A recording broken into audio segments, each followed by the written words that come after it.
हंसली हंसावेली दिल से लगावेली लाखों विपतिया से माइये हमरी उलझन सुलझाओ भगवन तुमरे बिन हमरा कोनो ना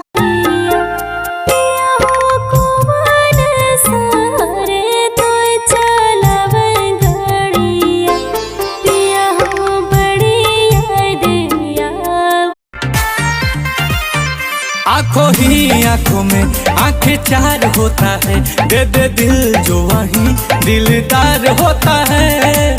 अपने सनम को।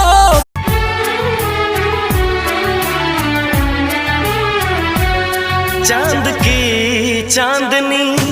आसमां की परी शायर